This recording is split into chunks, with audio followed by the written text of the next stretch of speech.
Who the hell is that? Who in the hell is that? How's it going, man? Christian Clark is back, folks. We have the return episode. People have been waiting for this for a few months. The man left one desert, went to another, and has experienced a lot in a short period of time. While we have also melted down, we can commiserate over some shared disappointments and frustrations. But you guys grabbed a big dub last night. Little Brandon Williams action, little starting guard Najee Marshall action. So we're going to talk about that. We're going to talk to Christian. We're just going to see what he's been up to. This isn't going to be a highly structured show. This is going to be, let's hang out with Christian for a little bit, see what he's been up to, and then we're going to hit like the big stuff, the stuff that has been the main conversation here for a little bit. David Griffin on the way out, Joe Dumars on the way in. What's going on with Zion? What's the future of the Pelicans? And we're going to talk through kind of how we see that and what we're looking for next. And then I'll probably sprinkle in a little Sabonis talk at the end because everybody's trying to fire up the trade machines. But first off, let's hit the sponsor. It's been a little bit. We haven't been here in a month. Crescent 9 still taking care of us.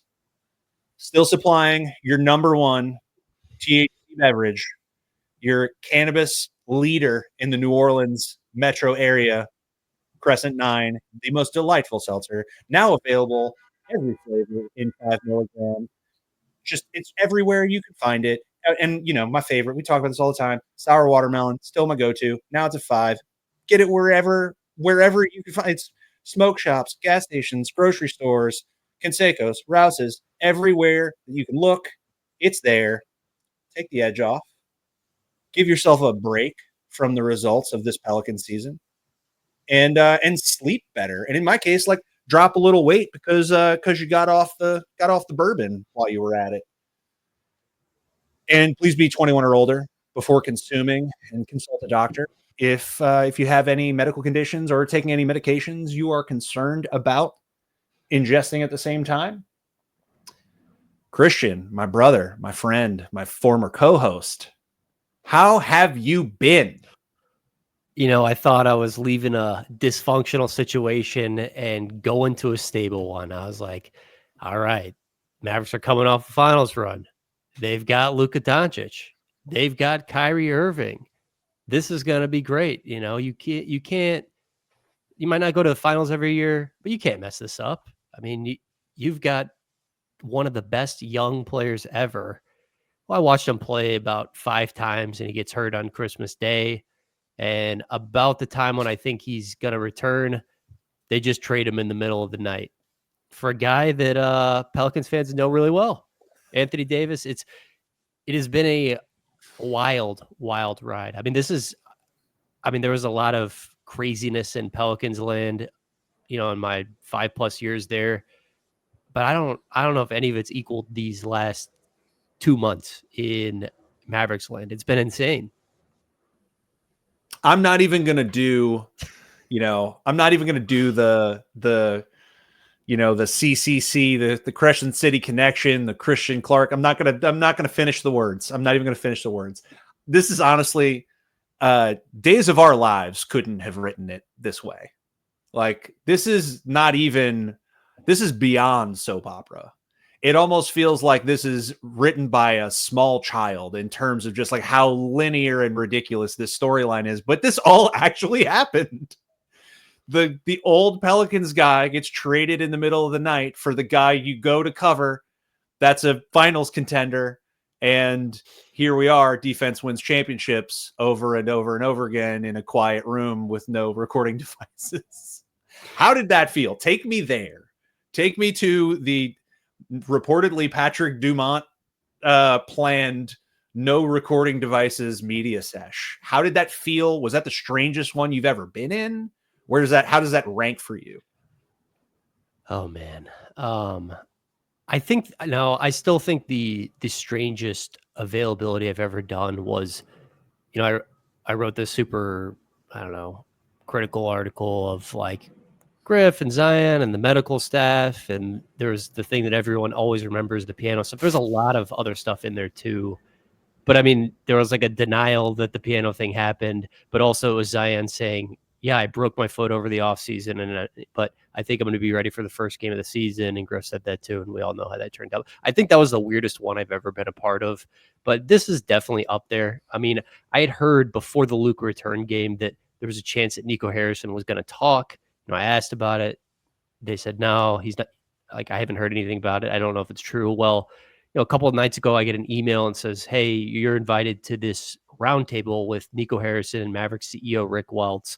The bottom of the email says the email says it's in a boardroom in the American Airlines Center. That's, not common. Usually it's like, in a gym or a press conference room. Yep. They rarely hold these things in like a boardroom. And at the end of the email, it says no audio recording devices or cameras will be permitted. And it's on the record. I mean, I've never been to like an on the record thing where they said you can't record the audio. And, I think the reporters who were going to that thing pushed back on it and said, we need to record the audio to do our jobs. They eventually agreed to it. Nico Harrison and Rick Welts talked for about an hour. They fielded questions for 50 minutes or so. Rick Welts, who really didn't have anything to do with the trade and is here to help get a new arena built in Dallas. He oversaw the Chase Center build in San Francisco, talked about, well, no one in the local media has really talked about that Mavericks ownership is going to build a new arena here in 2031. It's like, yeah, because, the Luka trade thing happened. And then Nico got asked about the Luka trade, 25 different ways and said defense won championships 25 different times. So was there, like, based on what has come out of it, for one, the boardroom, that absolutely screams Dumont executive, weird choice that would only come from on high, because that's just like a strange venue.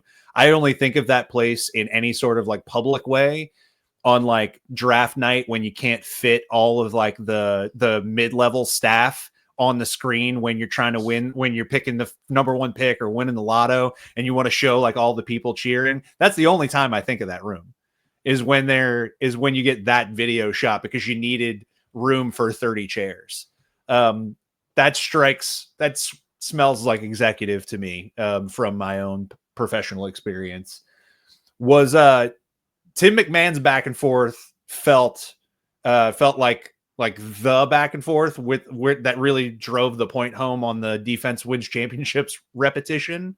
Did that feel any different, or was that just was his line of questioning like kind of the same as everybody's, and it was just that for the whole period of time you guys were in there?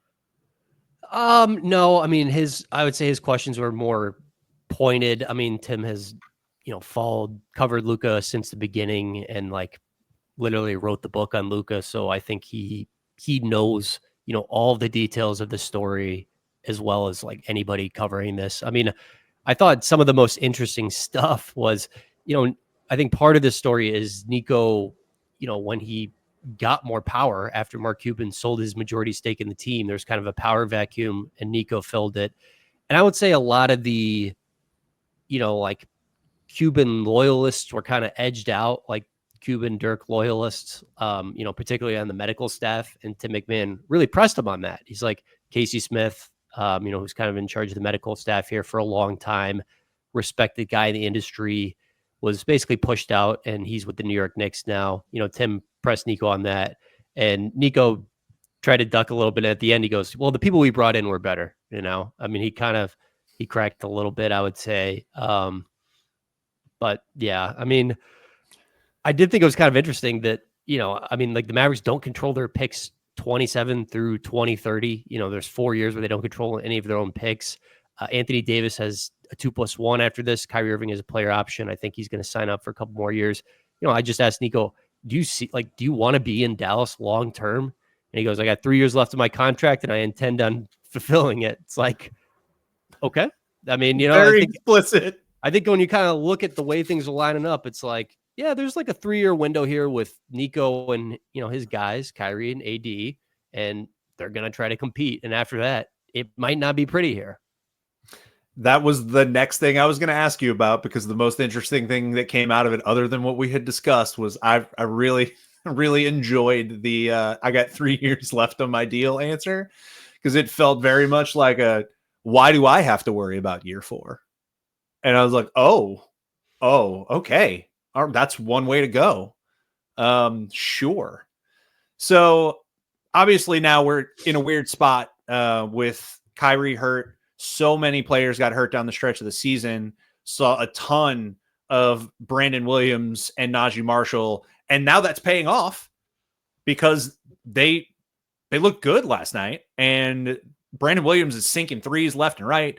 Najee is being who we expected. Klay Thompson looks invigorated. And then, like, they just have a lot of size. PJ Washington's killing it. And it's just like continues this stretch with Dallas where when he is healthy, he's been a different player than the one he was in Charlotte. So that's got at least there's something in that you're not seeing it in the way that it's designed, even in the design that maybe we all don't agree with. You're not even seeing that. So I do at least feel for Nico in that sense that, like, I would love to at least hold him up against the Kyrie plus AD build as an idea, and let that at least like take the boiling pot down a little bit.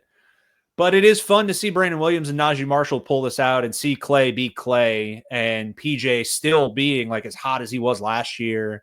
That's been cool to see. So at least there's something there. Like, you're feeling all right. Like, after that win, I don't think we think there's that many long-term prospects here for playoffs. Not exactly a title contender without Kyrie, but it feels a little bit like last year with the Pelicans. It's like, Zion gets hurt and you're going to have to face the Thunder without Zion, and it's like, it's a little similar to that. It's like, okay, even if the Mavericks are able to beat the Grizzlies on Friday, you got to face the Thunder without Kyrie. It's like, good luck. I think that's going to be a short series. Probably so. And man, that feels like a familiar pain for you. And I think me and everybody who's ever read anything you've written is like ready for you to just have a team that's healthy regardless of who's on it, because dear God, how many times? I don't know. Let's start talking about the Pelicans. I got to get you back on your old beat here, get you back on old topic. I got to reopen some old wounds. And we got to revisit just like some storylines concluding here that didn't conclude while you were still here, but we're starting to see some major changes in the story. Griff's here for your whole tenure. And that's the era of the Pelicans that we are most familiar with, where we're the most plugged in. And now the biggest basketball caretaker that we've had in this market since they became the Pelicans is no longer there. And we're moving on to Joe Dumars, a long rumored name. I know that name was not new for you, and it was not new for me either. When I heard it at first as a possibility a few days before it announces, I'm like, no, we can't. Because it felt like when every time Avery Johnson's name came up as head coach, it's like, okay, they want that out there. Cool, whatever, like a market play. And then I get a couple of texts within like a couple of days, like, no, it sounds like it's right. And I'm like, we're really going to do that? So initial reaction, like, where does that land for you? I think I know how you feel about Griff and like his tenure. And I think we probably land in a similar place. What do you think about Griff's departure, the Joe Dumars process? Let out whatever you're comfortable with. Fire away. Yeah, I mean, just a really mixed track record for Griff. And I think he pushed Airline Drive to try to become a better organization. I mean, I just think he pushed them to spend a lot more than they were accustomed to, and they did. And I think he was able to modernize and improve the Pelicans in some ways. And I think they also just amassed a lot of talent while he was there. And I really do feel bad that it never broke right in terms of health, and there are other factors at play there, but he did get really unlucky in terms of the health and everything. I think kind of one of the original sins of the Griff era, and I think one of the reasons they hired Joe Dumars, and he said in that statement, was they just didn't hold Zion accountable in the beginning, and I think kind of did whatever he wanted. Then they tried to be, tougher as he went along, and it didn't really work. And that's a whole different conversation of, well, it's tough to do that when you're like kind of a joke organization before Griff even gets there. It's like, what track record of success do you have to point to? But I just feel bad for Griff that, the guys he brought in, and it was a nice collection of talent. Like, you just didn't see it together that much. I really do feel bad for him in that regard. Um, I thought the fan reaction to the Joe Dumars thing was interesting too. Like, it just doesn't seem like it's being well received. Like, it seemed like the fan base, if you were to poll them, I mean, there hasn't been like a scientific poll of the Pelicans fan base.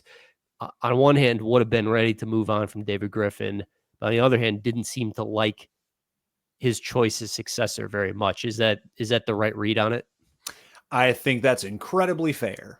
And I threw a little something on Twitter just to like kind of contextualize. Like, I think a lot of people are ready for change. And I think there's a divide a little bit about where people are at on Griff.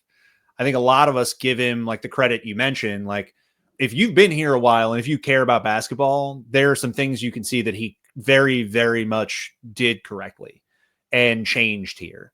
We did spend money on facilities. We did modernize some things. He created positions that did not exist in our hierarchy before. And those people were successful hires. And those people have grown. And in some cases, like Trajan Langdon, have gone on to now turn a complete franchise around in a year. There has been an ability to identify talent very, very well. Now, I think we would also, like you and I, we would get into the details and say that was something that got better over time. I think that initial year or two, I think there was a lot of like trying to make a wave with a move, and maybe was too siloed, too linear, should have included more voices, should have asked more people their opinion. I think I still, to this day, I'll have questions on Stan Van Gundy forever. That move, the bet on Jackson Hayes, and then just generally, like, he got a lot of stuff right. We got a lot of good players. We got a lot of good people in places. The health didn't work. At the end of the day, regardless of how you want to measure it, the concept of Zion plus BI was a bad concept. And even when we did see it on the floor, we never saw an inkling of it that looked good enough. So add the bad health on top of that, which includes, a forerunner in the NBA sphere in terms of training, and then that goes south, and that's a Griff guy. It feels like it's like an 80-20 thing where Griff got like 80% of it right, but the 20% of it's that was wrong was so big and so visual that it's hard to get past. And I think I can't really argue against saying, hey, we should let him hire a fourth coach. Yeah, and look, I think that point you just brought up that was as big of a factor in anything in Pelicans ownership, that airline drive power structure, moving on from head coach. It was we are not going to allow David Griffin to work with the fourth different head coach, because it was between David Griffin and Danny Ferry.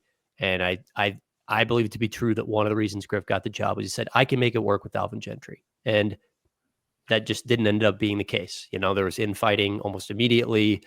They had to fire Alvin Gentry after a year. They went with Stan Van Gundy. That didn't work out, unfortunately. And then they went with Willie Green. It's just like, Willie Green I think has done some nice things in his 4 years.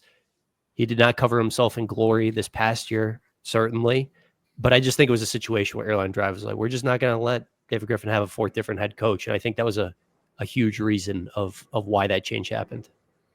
Yeah, and you hit on something that now becomes a new concern, right? You revisit that promise to keep Alvin, or that not promise necessarily, but like, I'm gonna work with that guy, being part of a sales pitch.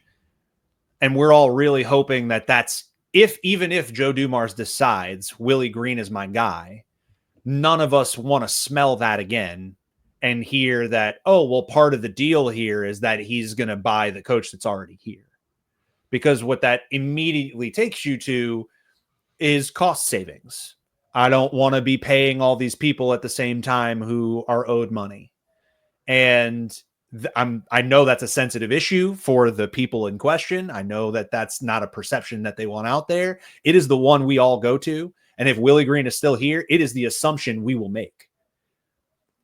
But that being said, how do you feel about the fact that as of right now, Willie Green's safe, Joe Dumars comes in?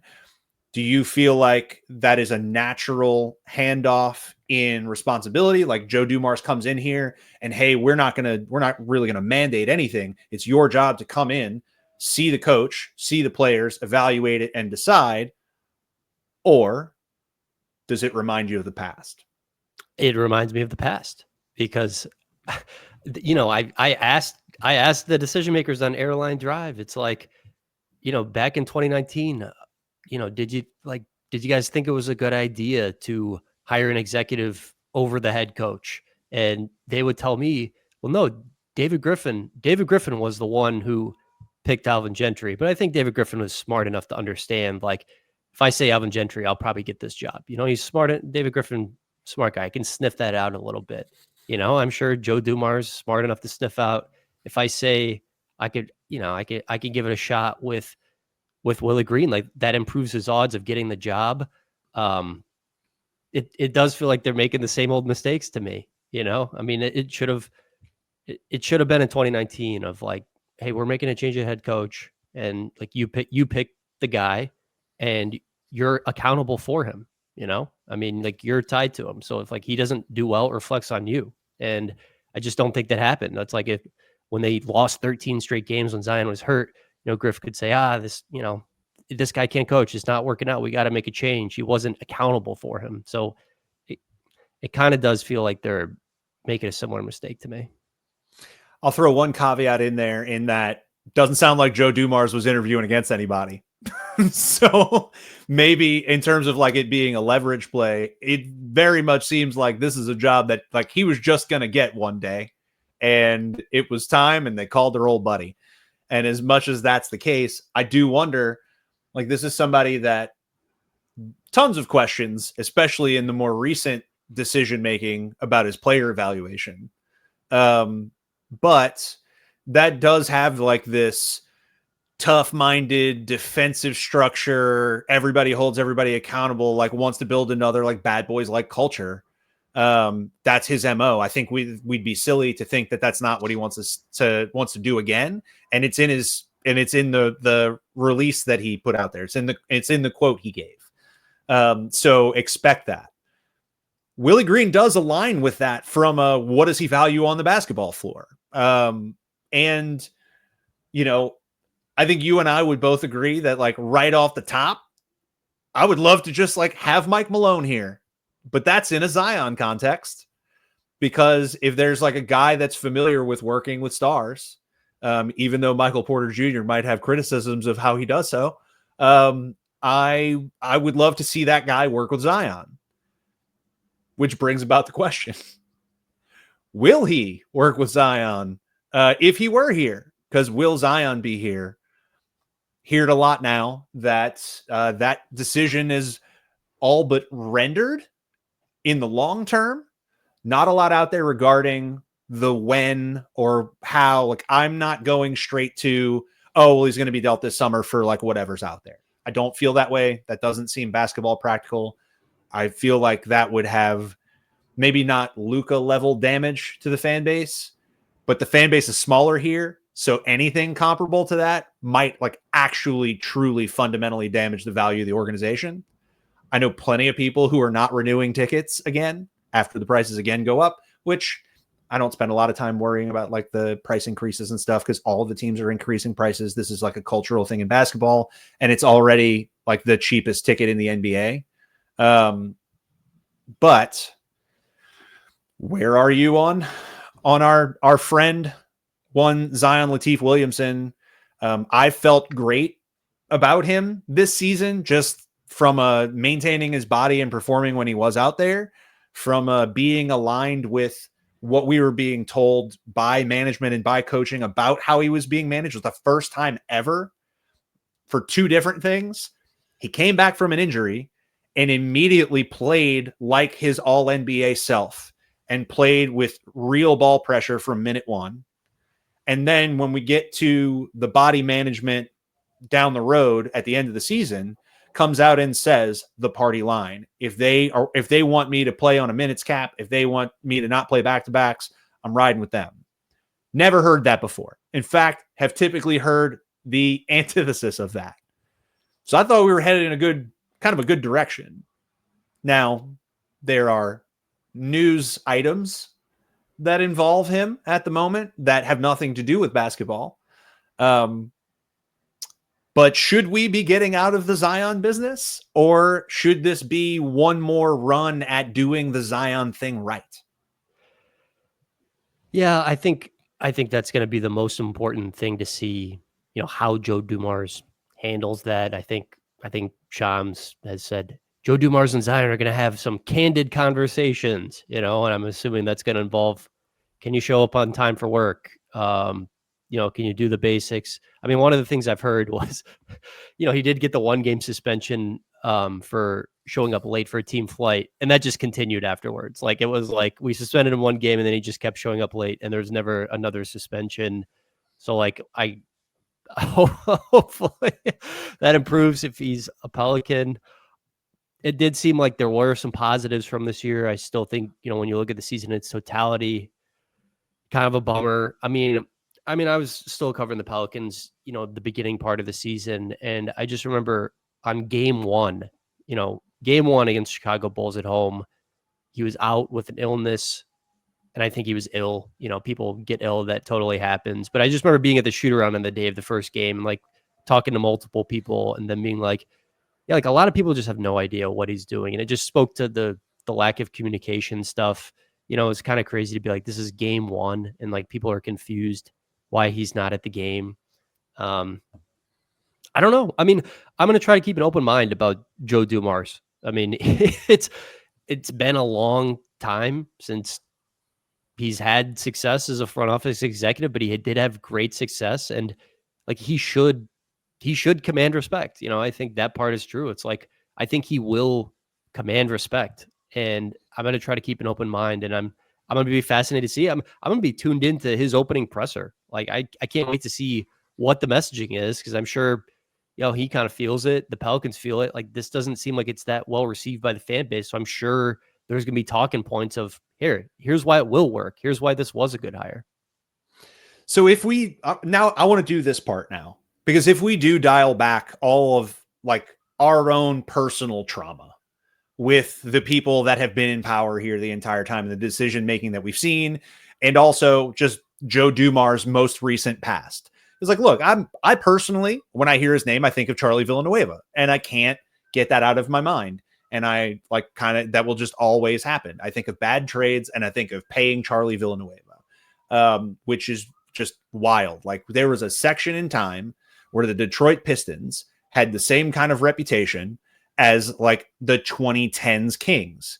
If there was a trade or a draft that could be done and could be messed up, you counted on them to get it wrong.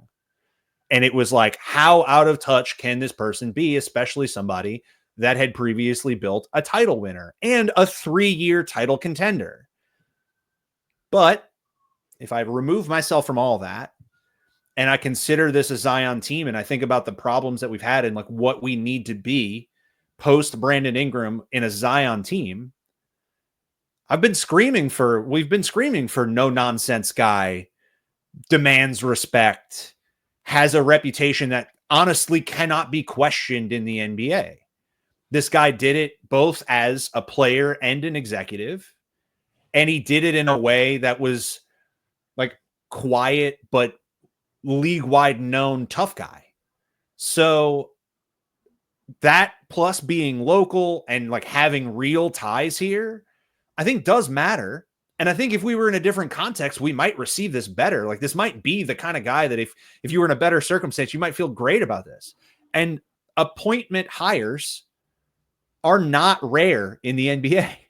This is something that has been more of a trend recently. These open searches do not happen that often. They happen more often in small markets, but the bigger markets kind of just pick their dude and like make a backroom deal, and then that guy comes. Like, Daryl Morey getting to Philly wasn't an accident. I was going to ask you, like, do you think an accident? Do you think it's the process, or do you think that It's more the fact that their guy like hasn't had success in like, 15 years. Like I think it's more of the latter. I think if they had just picked somebody who had success more recently as a front office executive, then I don't think you would see this reaction. I think it'd still be there because I think there's because of both franchises and the involvement in both franchises and their decision making, they reflect on each other whether we like it or not. I would love to completely disentangle the Pelicans from the Saints, but I can't. The decision making units are related. They don't run each other. They don't share staff in the way that all the old rumors say, but they cohabitate. And the brain trust at the top is the same people. And to be clear, the brain trust is like kind of just some guys who went to Jesuit high school. Yeah, it's some buddies. It's some buddies that get along real well and are like looking forward to like when this comes to an end, we're all going to be sitting pretty. Like it's a strange dynamic. So for me, like knowing that, like I have kind of three different views of this. I think an appointment hire from them is hard to swallow no matter who it is, unless it is like an unquestioned, like if they stole Tim Connolly somehow, then I would have been like, how did they do it? This is genius. Oh my God. If they extracted somebody that we think of as a worldwide talent evaluator, hierarchy building guy, especially one with prior experience here. Like if Connolly and Malone get here, I'm like, these people are untouchable. They've learned lessons. This is crazy. That's investment because they would have had to pay so much to get him away from Minnesota because that deal is sweet. But it does hurt that it's Dumars. It hurts that rumor's been out there before. This is not a new name. We heard this before. It's reminiscent of like the Avery Johnson thing that came up every 3 years. It feels like this is just like was in the tank, and it feels like a little bit of an old boys network that we already don't trust when they make those kinds of decisions. So I think it's kind of all those things. I think unless it was an unquestionable hire, we'd have questioned it anyway because these people do not have the credibility level to get away with an appointment hire. We don't know them to know basketball people that way. I mean, yeah.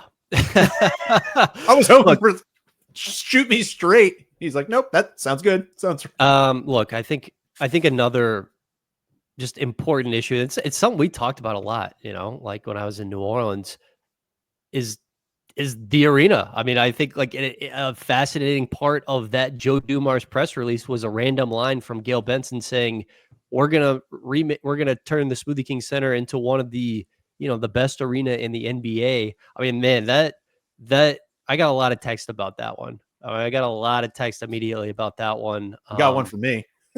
For sure. I guess I didn't know to read her comment whether we're going to like knock the current structure down and build a new one. We're going to renovate what we've got. I mean, if you like, there's no way to renovate that building and make it, one of the best arenas in the NBA.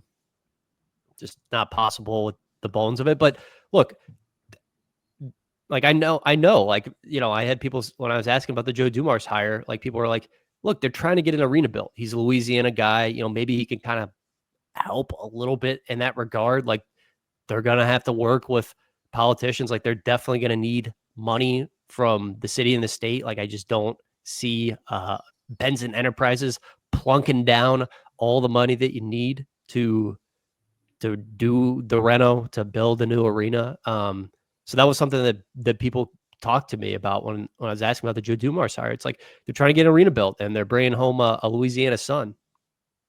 So I still sit in the camp of just knowing the geopolitical landscape of this state.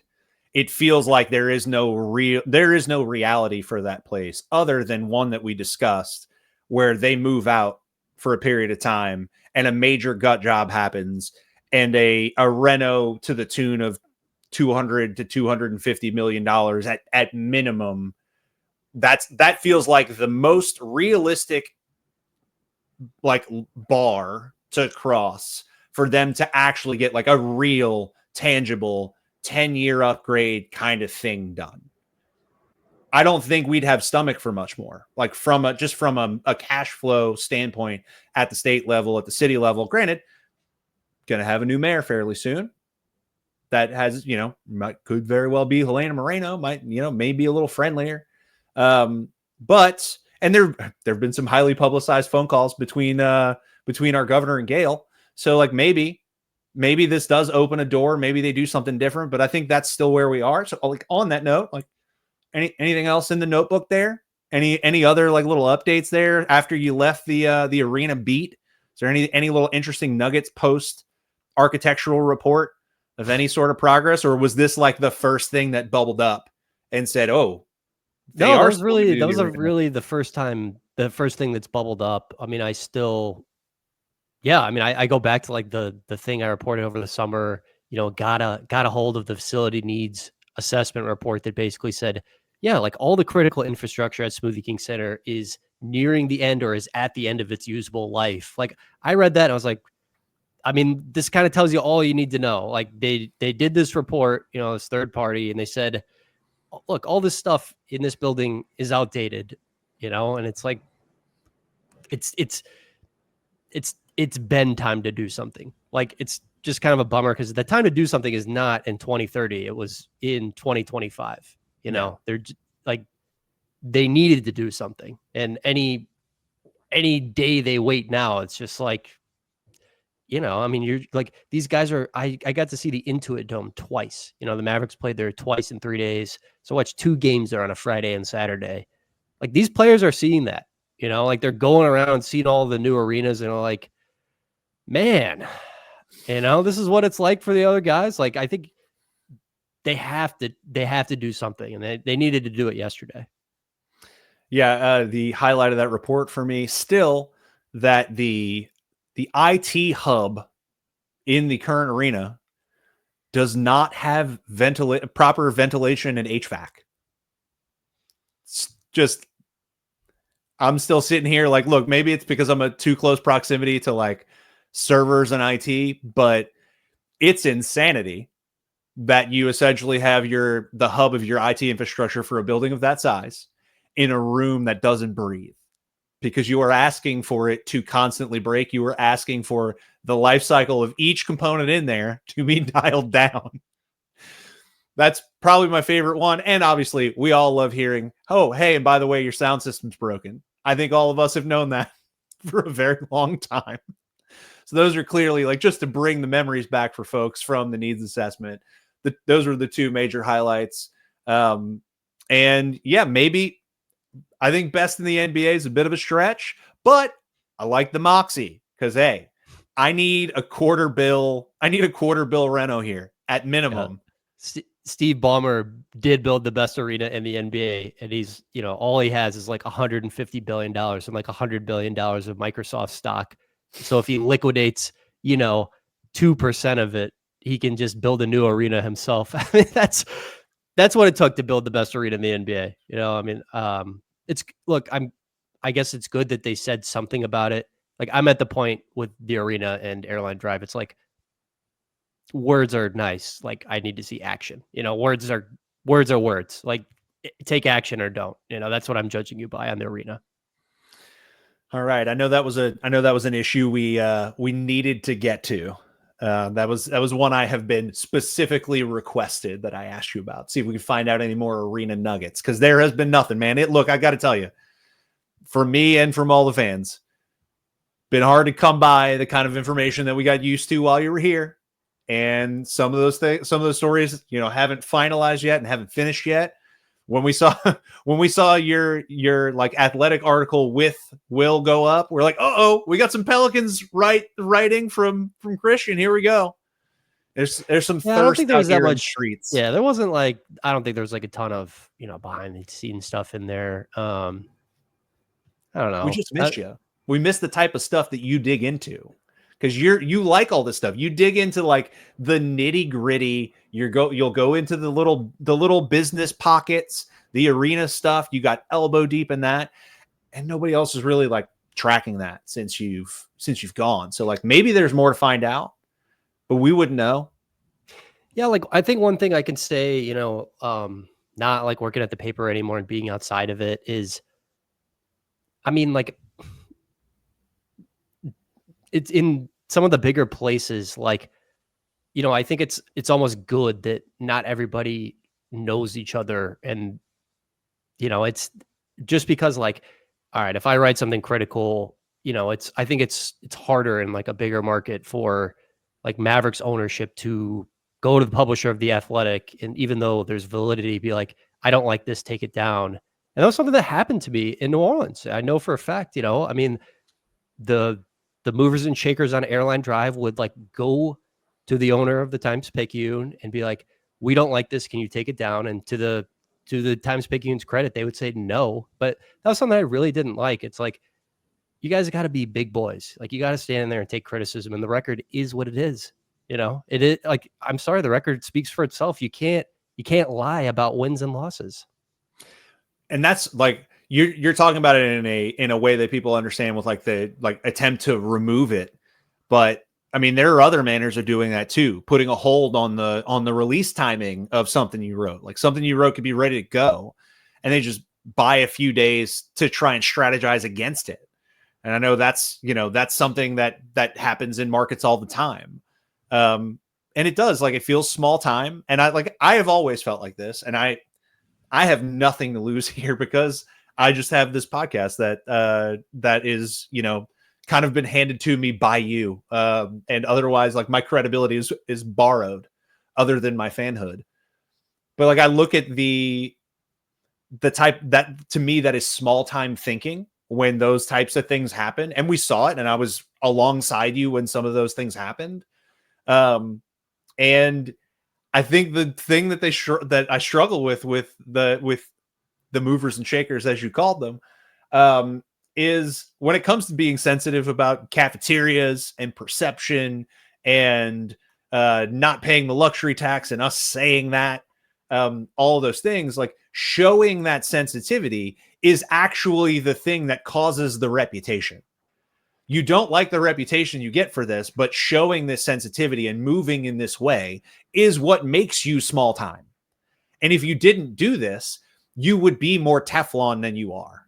But the sensitivity is why, when something like this, when you appoint a Joe Dumars who hasn't made a great basketball decision in 15 years, we look at you and go, I don't trust it, because like we don't have a lot to go on.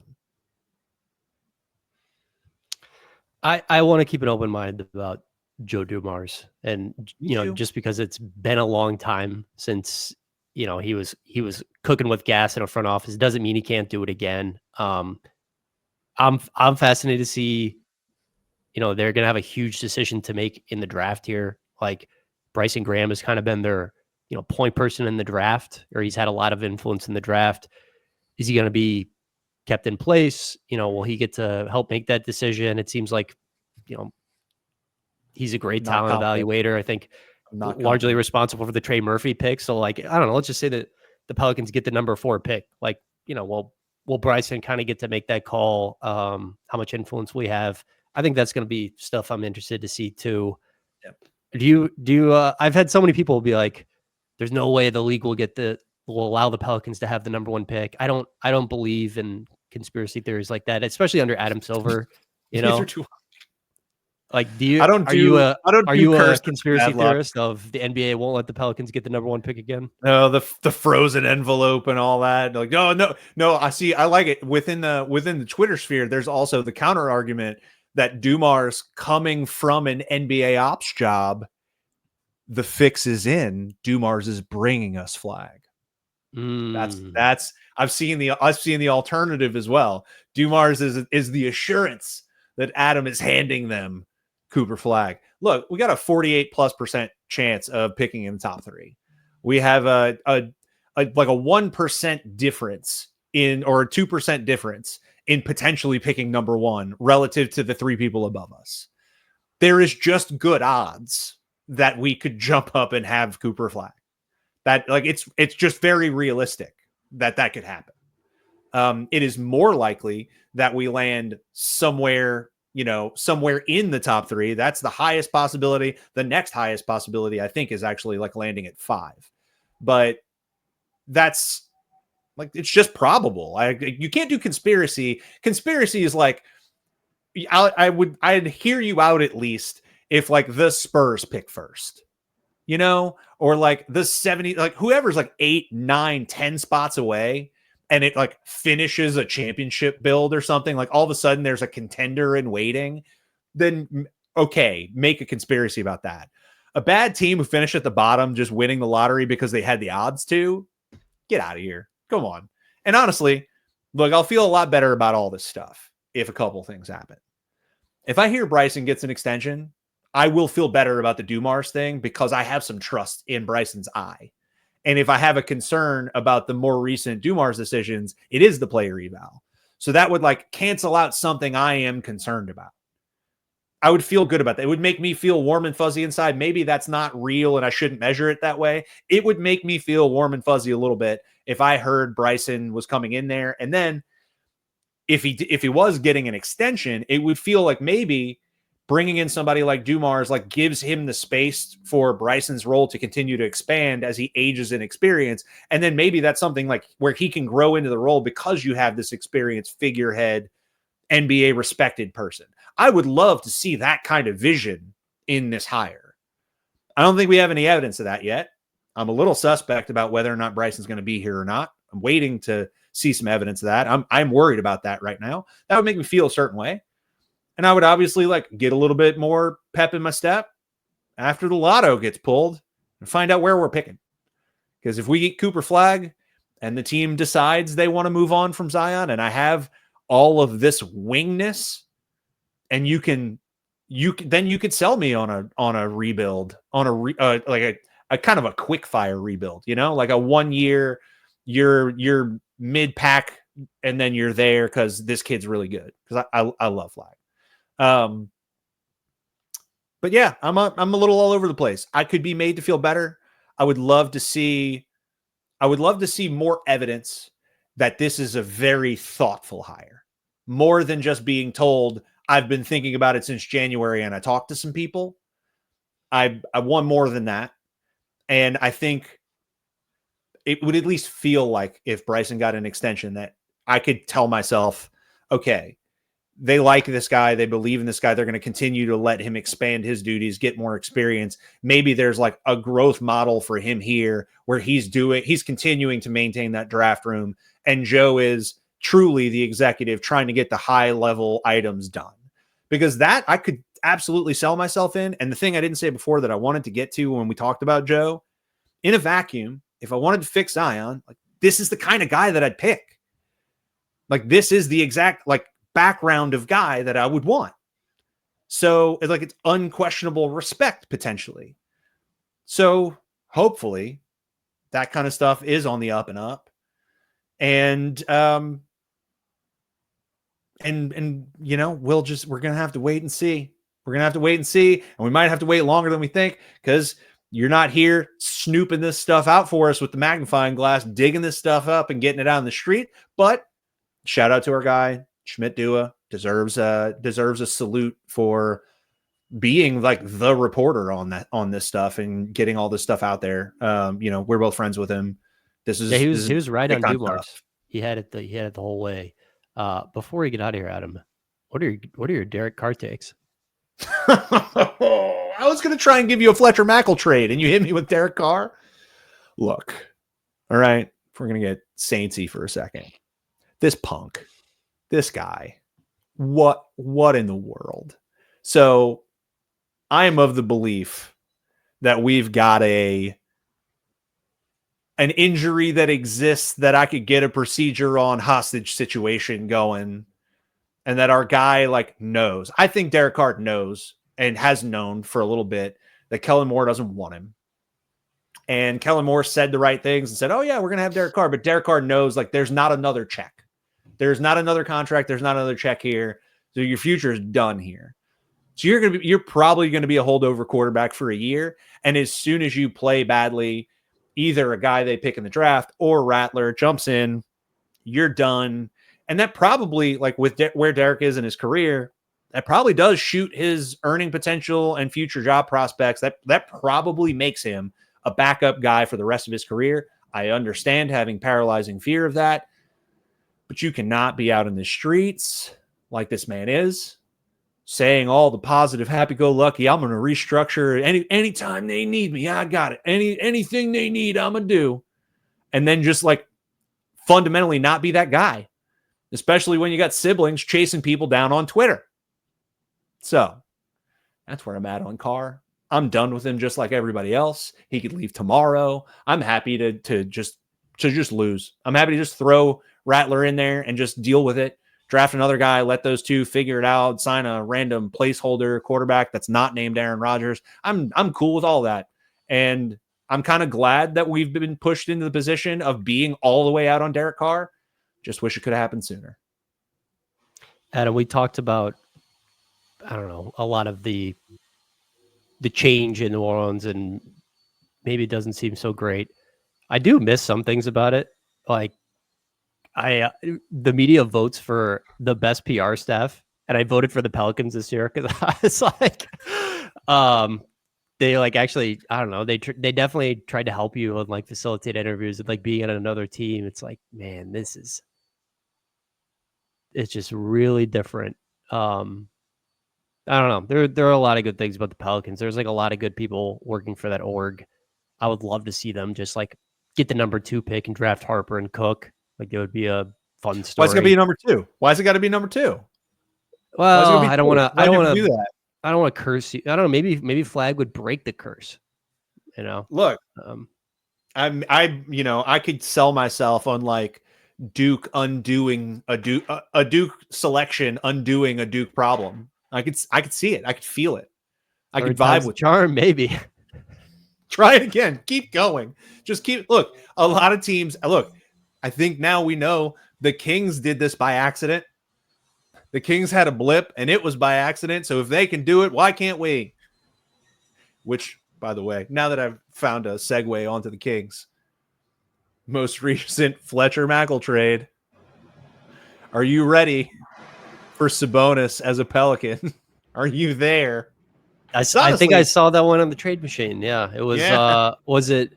Was it Zion, Eve Messi, and Hawkins for Sabonis? It was indeed. Your thoughts? Take the floor. Oh man, you don't have to. I'm not trading Eve Messi, even if I'm getting a center back. Probably. I don't know.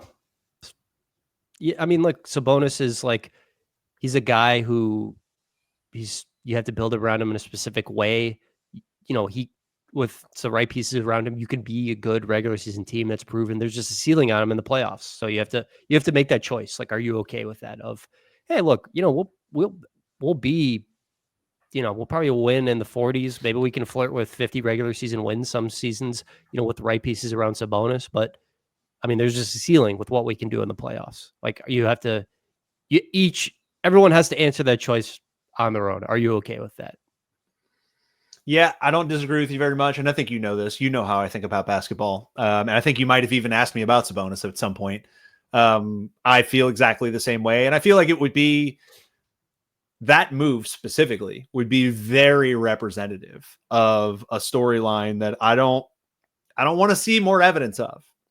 I don't want to see evidence that the primary goal for this team from an ownership standpoint is to just like be a first round team. Nobody wants to know that or think that. And I think Sabonis is a very high floor player. And that's what I think. I think I've seen a multitude of people in the NBA, very specific centers, completely isolate him and shut him down. I have seen him be in a repeating matchup situation in the playoffs, regardless of who he's played against. I've seen people take him off his left hand repeatedly. So it's just like, I'm not going to bet on him to overcome that stuff. I think he's a great inside passer, and he's really tough, and he rebounds like hell, and he'd help you win a lot of regular season games. That dude's not going to be, unless that dude is the 3rd or 4th best player on your team, that dude's not winning a title. Like, unless he's one of the also-rans, he's not winning a title. So I don't want to be tied up in that kind of money. He's looking for like another $140 million. I don't want to be the team paying him $40 million a year. It's not the kind of bag I want to be holding, even though, like, by the last year, I'm sure the Rose Rule maxes will be close to 60. And you could always pivot off it. Like, I guess I could be convinced in the short term if you were going to pivot off him again, but you could easily get stuck with that bag and like extend him and then regret it immediately. And I would rather be young and lean into that, build your own culture, give CJ a couple years extension, let him be the jump shooting Udonis Haslem. Another CJ extension. Look, I'm the one person that's swimming the other way on the CJ thing. After you left, like I will not expand too much on why, but I feel pretty confident that I still think we are more likely to see a short extension than we are to see him traded. Maybe that changes immediately after Griff. Like I thought that before Griff was gone, and I kind of haven't reassessed that. But I think that guy's pretty comfortable here, and I think he deserves and demands some respect that he doesn't get on Twitter all the time, but that, like, culturally this team needs. Like, I think you would agree a little bit with me on, like, professionalism is something that's been lacking, and we talk about him all the time as a consummate pro that demands respect. And I do want some of that fiber in the being of this organization, and we don't have it anywhere. So having him be a part of that picture does, like, that feels substantively good to me. It's hard to figure out what direction to go with the Pelicans. It's just hard. And I hope, maybe the draft lottery will, like, clarify that. But it is just difficult to figure out what direction. Do we keep trying to push, or do we say, let's take a step back to take a step forward? And I don't know. It's really tough. Well, I'll be sitting here rooting for Cooper Flagg. I've been trying to find comps for him, one that makes sense, and I land in some weird place. A lot of people have landed in this Kawhi Leonard place that I'm not comfortable with because, like, the hand size and the strength Kawhi was way more raw coming out of college. Like, the thing about Flagg is there's not a hole in his game anywhere, and he's already vacillating during Duke games in terms of level of aggression when needed. When he needs to take over and beat a guy, he does. Like, he's got that in his bones already. And while I can't point to one thing and be like he's a really, really smart defender, but I don't really point at one thing and say, like, this is the league topper thing he does. I can't tell you a single thing he does wrong or poorly. And I want it. I want it. Like, maybe he's somewhere between, like, prime Tony Kukoc and Kawhi. I want to find out. I want to know what that is, because that dude plays good basketball, and I need guys that smart. I need guys that versatile. This team cannot be harmed by that. I like Dylan Harper too. After that, I get a little scared.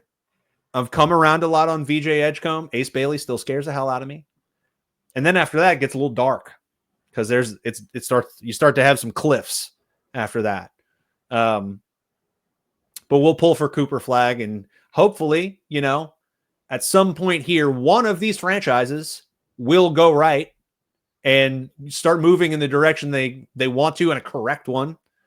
And we can put some of these curses and and this witchcraft to bed and make Christian smile more, just, like, give this man a little peace. That's all I'm looking for. Oh my God, dude. Some wild stories to write, though. Some headlines to follow. Yeah. It's been pretty brutal. Oh my gosh. God, give me just a dramaless 55-win team, please. You better get some sleep soon, because pretty soon you're not going to be sleeping very much. Yeah. Well, the Mavs season's almost over. He's kidding, Mavs fans. He believes it's going to be a miracle. Look, I would love it. Like, just sneak up and take OKC game one. Like, win this game, get to OKC, win game one. Just come on. Just, like, create a storyline. Give this man a little life on the way out.